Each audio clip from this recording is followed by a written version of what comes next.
दोस्तों, चाहे कोई भी देश क्यों ना हो, चाहे कोई कितना भी तानाशाह क्यों ना हो, चाहे कोई कितना भी कद्दावर नेता क्यों ना हो, चाहे कोई देश का राष्ट्रपति ही हो, चाहे कोई देश की प्रधानमंत्री ही क्यों ना हो,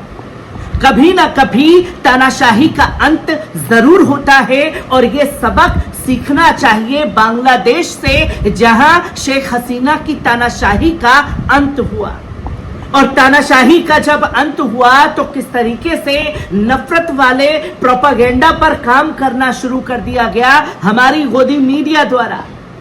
जहां नफरत फैलाई गई हिंदू मुसलमानों के बीच में, जहां यहां के कुछ गुंडे प्रवृत्ति के लोग जिन्हें पाल पोस करके बड़ा किया गया है कुछ संगठनों द्वारा, उन्होंने मजलूम मुसलमानों की झुग्गियों पर जाकर के लाठी बरसाना भी शुरू कर दिया और उन तमाम मुद्दों से भटका दिया गया जिस वजह से तानाशाही का अंत हुआ शेख हसीना का बांग्लादेश की राजनीति में।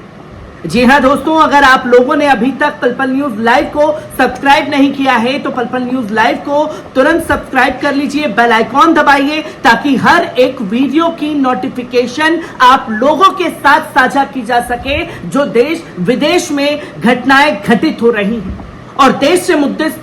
से जुड़ने के लिए आप पल पल न्यूज को सब्सक्राइब कीजिए, बेल आइकॉन दबाइए ताकि देश की हर एक अपडेट जो है आप लोगों के साथ साझा की जा सके। जहां तस्वीर बांग्लादेश से सामने आई और तानाशाही का आलम, तो साहब ये देखिए कि सुप्रीम कोर्ट के वकीलों को, सुप्रीम कोर्ट के जजों का शेख हसीना ने अपहरण तक करवा लिया, उनका किडनैप कराया अपनी ही पुलिस से। और ठीक वही रवैया अपनाया जो वहां के छात्रों के साथ अपनाया था शेख हसीना ने, जिसकी जानकारी लोगों के सामने आई है कि सुप्रीम कोर्ट के वकीलों और जजों का अपहरण कराने का काम जो है शेख हसीना ने किया था। जहां बांग्लादेश की पूर्व प्रधानमंत्री शेख हसीना और उनके कैबिनेट के पूर्व मंत्रियों समेत अन्य कई लोगों पर सुप्रीम कोर्ट के वकील के अपहरण का आरोप लगा है। पीड़ित सुप्रीम कोर्ट के वकील सोहेल राणा ने शेख हसीना और उनके मंत्रियों के खिलाफ मामला दर्ज कराया है। प्रधानमंत्री के पद से इस्तीफा देने के बाद शेख हसीना के खिलाफ यह दूसरा मामला दर्ज किया गया है। वकील ने बताया कि उन्हें हिरासत में लेने के बाद जबरन वाहन में डाल दिया गया था और फिर इलेक्ट्रिक के झटके भी दिए गए थे। जहां बांग्लादेश में 2015 में एक वकील के अपहरण के मामले में पूर्व प्रधानमंत्री शेख हसीना और उनके कैबिनेट के पूर्व मंत्रियों समेत कई अन्य लोगों के खिलाफ बुधवार को जबरन गायब करने का मामला दर्ज किया गया। शेख हसीना के इस्तीफे के बाद उनके खिलाफ ये दूसरा मामला दर्ज हुआ। उनके जबरन गायब होने के पीड़ित सुप्रीम कोर्ट के वकील सोहेल राणा ने मामला दर्ज कराया, जहां उन्होंने बताया कि ढाका मेट्रोपॉलिटन मजिस्ट्रेट फरजाना शकीला सुमू चौधरी ने अदालत ने आरोपियों को एक मामले के रूप में स्वीकार करने का आदेश दिया।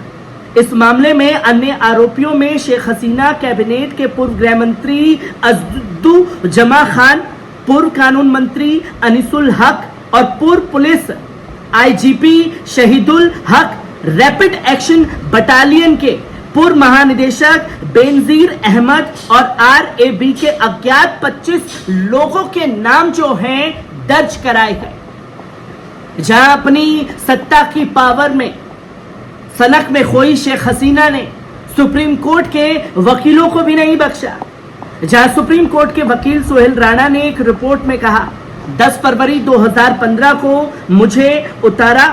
और सेक्टर 5 से हिरासत में लिया गया, जबरन एक वाहन में डाल दिया गया। जब मैं कार में अंदर था तब मुझे कुछ होश नहीं था, मुझे इलेक्ट्रिक के झटके दिए गए थे। समय के साथ विभिन्न प्रकार के अत्याचार करने के बाद मुझे छोड़ दिया गया।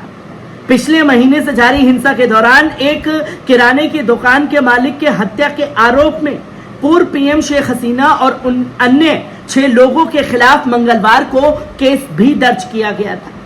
बांग्लादेश में जारी हिंसा में अब तक 230 लोगों की मौत हो चुकी है। शेख हसीना के इस्तीफे के बाद पिछले हफ्ते नोबेल पुरस्कार विजेता मोहम्मद यूनुस के नेतृत्व में अंतरिम सरकार का गठन किया गया, जिसकी तस्वीर लोगों के सामने आई और 1 महीने से लगातार बांग्लादेश के अंदर यह हिंसा जारी है। जहां बांग्लादेश में 1971 में देश की आजादी के लिए लड़ने वाले स्वतंत्रता सेनानियों के लिए तय किए गए आरक्षण के खिलाफ जुलाई में विरोध प्रदर्शन शुरू हुआ। धीरे धीरे ये प्रदर्शन पूरे देश में फैल गए और छात्रों द्वारा प्रधानमंत्री शेख हसीना के इस्तीफे की मांग की जाने लगी। ये विरोध प्रदर्शन इतने हिंसक हो गए कि 5 अगस्त को बांग्लादेश की प्रधानमंत्री शेख हसीना को अपने पद से इस्तीफा देना पड़ा, बल्कि देश छोड़कर के भागने के लिए मजबूर होना पड़ा। और अब एक एक कर शेख हसीना के कांडों की जन्म कुंडली जो है वो खुलती जा रही है, जहां सबसे पहले शिकंजा ही सुप्रीम कोर्ट के जजों और वकीलों पर शेख हसीना ने कसने की कोशिश की और अब उसके नतीजे जो हैं वो लोगों के सामने धीरे धीरे करके आ रहे हैं।